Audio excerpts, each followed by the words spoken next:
തിരുമുടി കാണുമ്പോഴെല്ലാം മനം തിരുമുൻപിലർപ്പിക്കാൻ തോന്നും. നൊമ്പര കണ്ണീരടങ്ങും നിന്നെ കാണുമ്പോൾ ആനന്ദ കണ്ണീർ. നിന്നെ മറ്റൊരിടത്തുമില്ലാത്ത സവിശേഷതകൾ. മറ്റു ക്ഷേത്രങ്ങളിലൊന്നുമില്ലാത്ത ധാരാളം അപൂർവതകളും ആചാരങ്ങളും വെള്ളായണി ക്ഷേത്രത്തിലുണ്ട്. കാളിയൂട്ട് ഉത്സവത്തിനുള്ള കൊടിയേറ്റിന് ശേഷം ദേവി അണിയറപ്പുരയിൽ വന്ന് ധ്യാനിച്ചിരിക്കുന്നു. ഈ അവസ്ഥയെ നല്ലിരിപ്പെന്നാണ് വിശേഷിപ്പിക്കുന്നത്. 9 നാൾ നീണ്ടു നിൽക്കുന്ന ഈ വ്രതശുദ്ധിക്കാലത്ത് ദേവിക്ക് പൂജാതി കർമ്മങ്ങളോ വഴിപാടുകളോ ആചാരപരമായി നടത്താറില്ല. മേലെ അണിയറപ്പുരയിൽ ദേവിക്ക് മുന്നിലായും ബ്രഹ്മസ്ഥാനത്തും വാത്തിമാരും കണിയാനും പ്രത്യേകം നടത്തുന്ന 2 ചടങ്ങുകളാണ് മാറ്റുവീശും പപ്പരുകളി.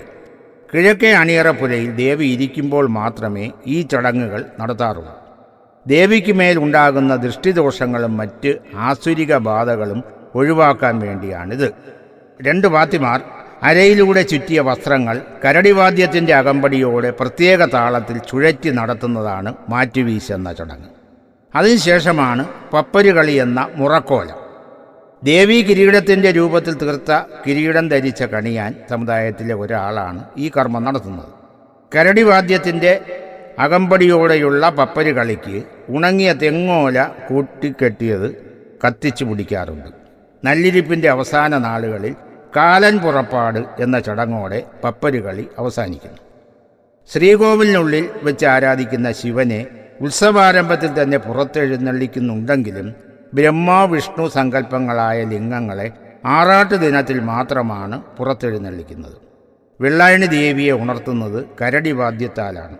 പാണൻ്റെ ജീവവാദ്യവും ഹൃദയവാദ്യവും കരടികൊട്ടാണ്. കരടികൊട്ടിൻ്റെ ഉൽപ്പത്തിയെക്കുറിച്ചുള്ള ഐതിഹ്യം ചിലപ്പതികാരം വരെ പടർന്നു കിടക്കുന്നു. അതുപോലെ വെള്ളായണി ക്ഷേത്രത്തിലെ പ്രസാദമായ ചാർത്തുപൊടി പല രോഗങ്ങൾക്കുമുള്ള ദിവ്യ ഔഷധമായി കണക്കാക്കപ്പെടുന്നു. വറയും മഞ്ഞളും ചേർത്താണ് ചാർത്തുപൊടി ഉണ്ടാക്കുന്നത്. ദേവിയെ ഉപാസിക്കുന്ന വാത്തിമാരുടെ മനസ്സും ശരീരവും തന്നെയാണ് ദേവിയുടെ വാഹനം. എഴുന്നള്ളത്തിന് തേരുകളോ കുതിരയോ ആനയോ ഒന്നുമില്ല. ഭക്തിയുടെ പാരമ്യത്തിൽ മനുഷ്യനും ദൈവവും ഒന്നായി മാറുന്ന അദ്വൈതത്തിൻ്റെ ലളിതമായ ഭാഷ്യം.